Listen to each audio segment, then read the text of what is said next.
evening, we bring you the latest in the world of sports and the conversations you want to hear from your favorite icons and athletes. I'm Ziher Vasho. Watch the game live in our past episodes on demand on the Pilipinas Live app for just 149 pesos a month.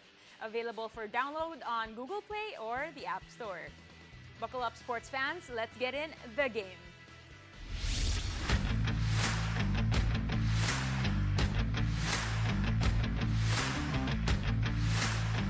Again, you are watching the game. The PVL All-Filipino Conference is heating up, and we've got players and teams making strong early impressions. And joining us today to provide insights on this season's PVL action is none other than volleyball analyst my Beshi, Mel Gohing Nasino. Hey, Hello, Mel! Z. I'm so happy to be here. I know. Again, earlier we were catching up and we were talking about this is your first time here in the game. Yes. And again, she is officially back in the volleyball action on the sidelines, making chika, making insights, although. But it's great to have you back, Mel. I know. I'm so happy, being back to the volleyball scene. Yeah. Sobrang nostalgic for me. Yeah. And seeing, players that I played with before and they're still playing and, ang saya lang. Just to give you some context, you guys, Mel and I were teammates since high school, mula high school, and then sadly, we broke up in college. But we played against each other. It was fun naman, di ba? Yes. We were rivals Yes. inside the court, pero friends outside yan. the court. Okay, you're here to talk about, of course, none other than volleyball. And your first topic to discuss are the Lasal Liberos. Siyempre, yung mga fellow Libero sisters mo. Nako, it's really my dream to go up against Dawn. Pero hindi nangyari yon kasi different leagues before right. So now covering their game, I think last time F2 versus Akari. So it's nice to see them both. So nakakatuwa lang. All right, since we're talking about liberos, what do you think make up a good libero? For me, libero kasi our job is defense. Okay. So, a good libero is also a good leader when it comes to defense. So, inaayos niya yung likod, sa depensa sa likod. So, very important yon as a libero. You're not just, digging the balls or saving all the drop balls or getting the strong spikes. Ikaw din, you're also a good leader and fixing the defense of the team. You communicate with your teammates. Right, and then you mentioned Dawn is a very good Yeah. person at doing that job. Exactly. Yes, makikita mo talaga sa game na talagang nagaganon-ganon siya. You know na inaayos niya yung receiving position, defense pattern, inaayos niya. So, nakakatuwa. Yeah, Dawn Macadinili, currently number 1 Yeah. best digger and number 6 in best receivers. 34.45% average. Let's talk about another Lasallian libero who has Yes. been, breaking through this season, this conference rather, Justine Hazareno. Yes, I know everybody's surprised na bigla siya nag-pro. Yes. But then, she had a great experience coming out from UAAP to pro. Nag-champion sila. Right. So, iba kasi if you came from a championship nung college, then you go pro. So, may kumpiyansa itong batang to. So, if you see her also in the game, pagpapasok siya sa game when it comes to sa game nila sa Akari, you see talaga na nagkakaroon ng depensa. And she's also a good receiver, which is a huge help sa Akari kasi nagkakaroon sila ng offense. Of course, receiving, I was just thinking about this earlier na how it's such an underrated skill in volleyball. Yes. Akala nyo madali lang, receiving the ball, but it's one not. it's not. It's one of the, crucial Yes, skill definitely. in volleyball. Definitely. And that was Justine Hazareno, number 5 naman in best receiving. All right, let's move on to the players to look out for. You've listed 2 names here. Let's start Yes. off with Ivy Laksina. Oh, when I covered her game, it was the first time that I saw her live during the game. And I'm really amazed with this kind of player. Very versatile. Super. Yes, kahit ano, mapa-middle, mapa-open. And then now, she's also reigning in the opposite position. Right. So, seeing a player, and we also interviewed her. And Yes, I'm exactly. actually amazed on how she thinks, yung mentality niya na very open. Kasi hindi naman lahat ng players na gano'n, oh, gusto ni coach kaya ito ako. Right, I right. usually heard different, mentality from other players pag nag-change position. But siya, Right. she's very Open. open and she also wants to grow. And sinabi rin niya na it's not a competition between her and Kiana. Right. Kiana's also helping her a lot sa position. Probably that's one of the reasons bakit gumagaling din siya sa position na yon. That's right. And yun nga, kasi nga na-interview natin siya the Yeah. other time in Fanstream. That's why you guys have to download Pilipinas Yes. Live. Because it's so much fun. You'll see us Yes. there. Nag-plug. But no, seriously, na-share nga ni Ivy na Kiana's helping her, like, di ba? And the thing is, she's very coachable. She's very open to like Yes. feedback and how to grow her game, basically. Yes. And this kind of player has a long way to go. Oh yes, definitely. Very excited for Ivy Lacsina. Let's move over to Dindin Santiago Manabat, Yes. who is also, this list nga pala guys, the players to look out for kasi they've been changing positions so far. So one is Ivy, another one is Dindin Santiago. I'm surprised na opposite siya because when we used to Right. play against her during was college, middle. Yeah. But sobrang hindi siya ma-block sa position na yun. And it's also, I think it's okay for her also based on from her injuries. So Right, sobrang okay yung exactly. position niya Yes, I in the agree. opposite. And hindi siya ma-block sa position na to. Oh yes. And yung mga crucial, and mostly, yung mga best scorers ng teams, open spikers. Kaya, sobrang advantage ito sa Akari kasi sobrang tall yung opposite player nila to block the best scorers ng other teams. That's right. And we were talking about how she's, embraced this new role. And parang siya na nga, since siya na rin yung ate, siya na rin talaga yung nagli-lead in Yes. numbers and in spirit for the Akari Chargers. she's- That's why they're 2-1 right now. And she's one of the best scorers now in the league. Top 5 siya si Dindin. So ibig sabihin, this position is really working for her. And also Ivy, That's top right. 5 din. Okay, let's get to the next bit. I'm so excited for this kasi meron tayong fast talk. Oh my gosh. Okay, the category tonight is too early takes. So let's get to it. Number 1, who has MVP potential? For me, Ivy. Ooh. Because she's a complete player. You see her na top 5 sa best scorers, best Right. servers. If I'm not mistaken, spiker and blocker. So top 5 siya. Definitely. Gonna be looking out for Ivy Lacsina, you guys. a complete player, and that's an MVP. Complete Material. player, yes. That's right. Okay. Pangalawa naman, who do you think will make the Final Four? Oh wow, this is super hard. Disclaimer before I say something. For now, based on For what now, I see. too early takes, too early Syempre, takes. we'll look at the top 2 teams now So far. na hindi pa natatalo. Bakit ang Sige yan, nagsasway sige ka? yan. Yung team mo! Okay. Okay, Petrogas and Creamline. All right. And then, I am hopeful, kasi syempre from the drought, di ba? I am Yes. hopeful F2 will be there. Yes. And also Akari. Kasi Ooh, may kita mo, yes. from their last game, match sila eh, nag-5th set. So it's just bilog ang bola, kung sino mas maganda yung game na yun. Pero those 2 teams talaga match sila sa game na yun.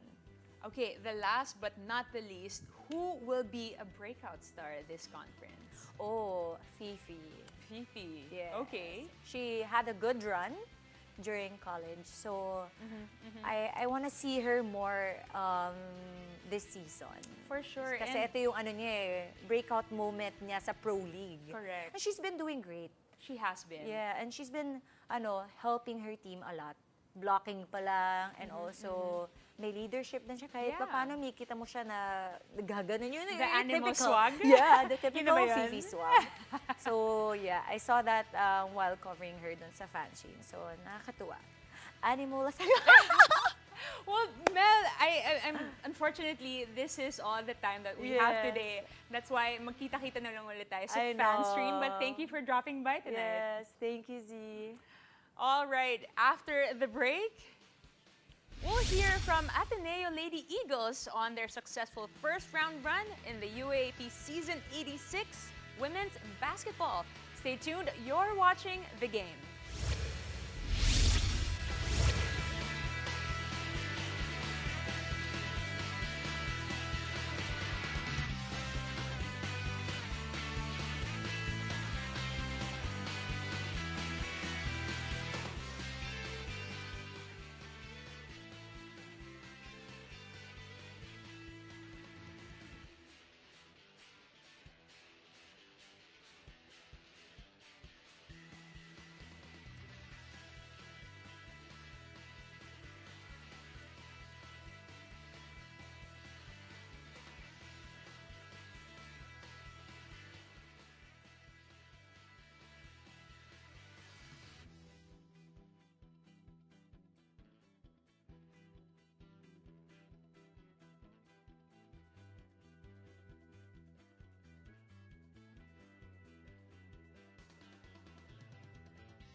Welcome back. You're still watching The Game. At the end of the first round of action, the Lady Eagles tallied one of their best performances with a record of 5-2. The Game correspondent Rain Tixon sat down with the Lady Eagles to talk about their strong start and the new roles they embraced in Season 86.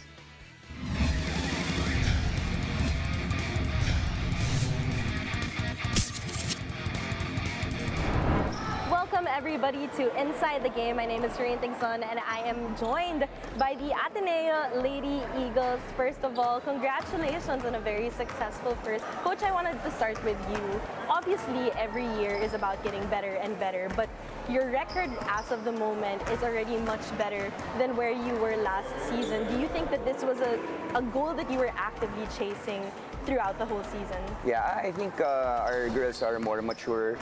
It was my first year handling the team last year, so everybody coming from the pandemic. But now hopefully things are a little bit better and we're hoping for a higher target this year.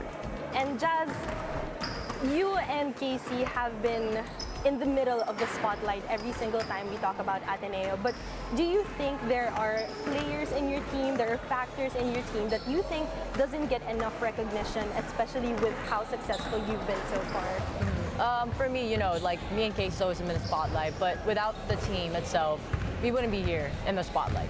So I want to give recognition with Sarah Bacunjula, Sandra Villacruz, Juna Scalago, and most especially the bench. Because again, this is not a two-game thing, two-man game, five-man game. It's a whole collective team. So it's for me, it's everyone.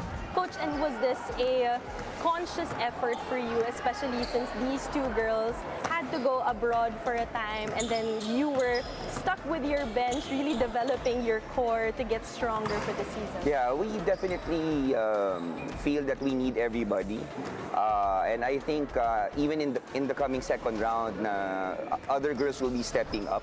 Yeah, tama ka, they get a lot of the limelight. But people don't see us in practice. People don't see us not lang court stuff outside the court, and our team is really united and everybody's contributing in small ways and big ways. So yeah, we're very excited for our whole team, not just these two girls. And Casey, ikaw naman, you went from Rookie of the Year. Now you are potentially an MVP candidate. Pumapasok ba yun sa isip mo? Napapressure ka ba? Or talagang focus ka lang sa mga games na nangyayari? Siguro may pressure din, pero at the same time, focus pa rin sa game. Kasi para hindi maapektuhan din yung paglaro. That's right. Casey, syempre naman, pag nag-usap tayo, kailangan natin i-shout out yung Gilas experience ninyo. And syempre, ikaw, nakalaban mo yung mga fellow Gilas members niyo. Sa tingin mo, paano nakatulong yung experience mo going into the season? Siguro natulungan, first of all, natulungan ako nito maging mature sa laro ko. And of course, doon ko natutunan mas need yung communication talaga sa paglalaro. Tapos, yun lang, teamwork din. And Jazz, last question for you as the veteran of this squad. You are the one with the most experience both in the UAAP and of course in your time in Gilas for this Ateneo squad. What has your role been like moving from a scorer, from a playmaker to being a holistic leader now with Ateneo? For me, it's a big change. It's a big adjustment for me from college to Gilas because Gilas has more experience. But whatever I learned from Gilas, I try to take over and share it to the young kids because, again, I'm just helping out the team from my own knowledge of basketball. So for me, it's a big help also for the team. And of course, thank you very much Thank to you. the Ateneo team. Thank you everybody for joining us. My name is Rain Tigzon and this was Inside the Game.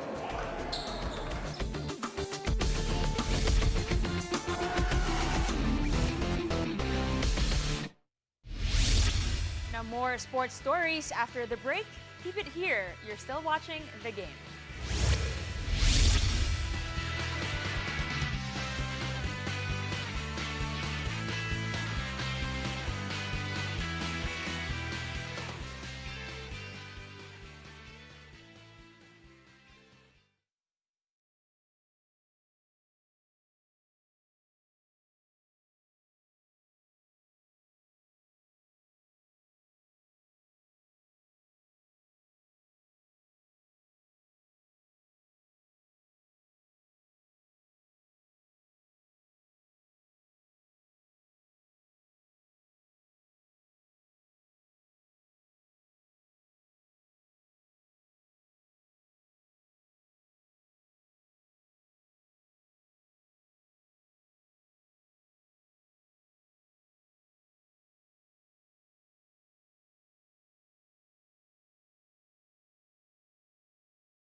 Welcome back to The Game.